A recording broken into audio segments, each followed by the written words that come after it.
But what a weekend it was. The 1990 World Championship wire-to-wire team was back in town, most of them anyway. A couple of guys that are no longer on the face of the earth. Tim Leanna is no longer alive. Speaking of things could always be worse. Rick Mailer is no longer alive. But everyone not named Lou Piniella was back for the big celebration. And it was just great seeing Jose Rio and seeing Mariano Duncan. Even the true creature, Ron Robinson, was there. It was just wonderful. Like, harken back to better days. Yep. It was very disappointing. I went to the game Friday night, and they had it through no fault through the organization or anything, but they blew that game. They should have. They were. I think that was the night they were 0 for 14 with runners in scoring position, and they had bases loaded. I think in the 9th or in the 8th, but then they let the Cubs score 4 in the 11th, and the place just emptied out. Right. That picture you saw there of the team reuniting on the field was in front of maybe 5, 6, 7,000 people. I got to go. I was in like the 3rd row behind the dugout, which was cool for me. Yeah. But it was just so disappointing that they had to all come to town, and then the next day it rained all day.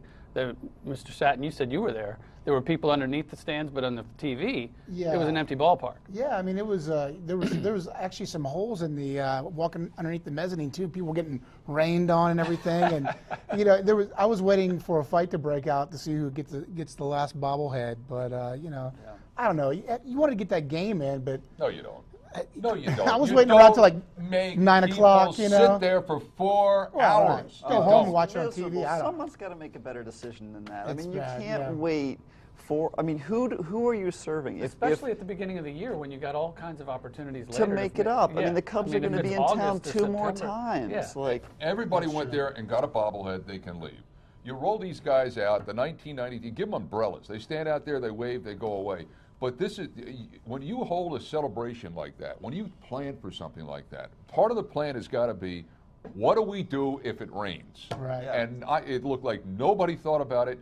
They had innocent people, women and children, down there in the elements, waiting to see what was going to happen, and nothing happened. And I guarantee you they knew. They knew before they even opened the gates that game wasn't going to be April played. showers. I mean, you know. So someone that I was with was saying that at the Friday night game, they told them don't expect a game before 6 or 7 p.m. the next day.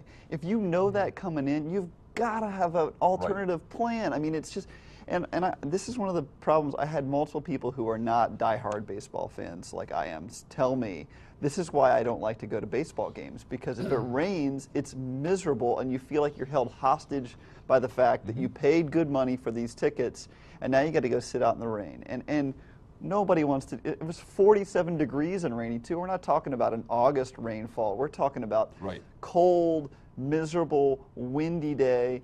Who wants to stand out and watch a baseball game in that? They were still selling slushies though, which is interesting. You know, the ice cream cones. Kids are still eating those things walking around. Well, you laugh about that, but a lot of it's beer. A lot of it, they're going to, hey, we'll get them underneath. They're going to do something. They got to drink beer. And I think the team makes the decision before the game starts, don't they? Exactly. Yeah. It switches to the umpires when the game starts.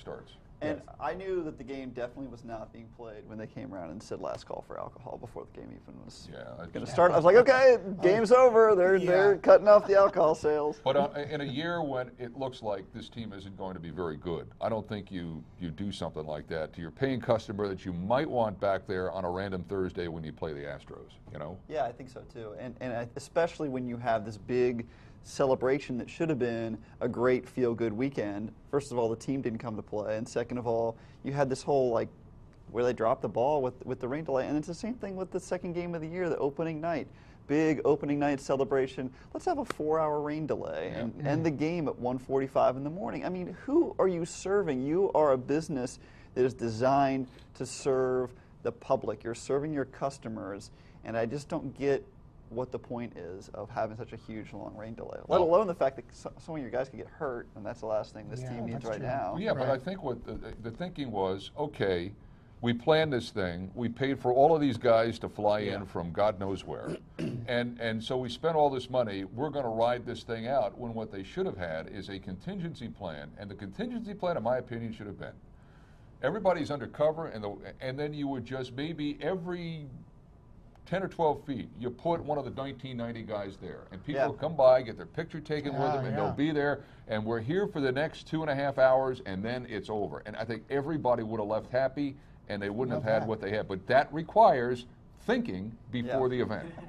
Yeah. Well, why not put it in June or August? I don't understand that, either. I mean, Well, you have a less chance of a rain out. Yeah. Right. Because it never rains here in June. I mean, hey, it could A lot snow. less than Who April. knows? Yeah.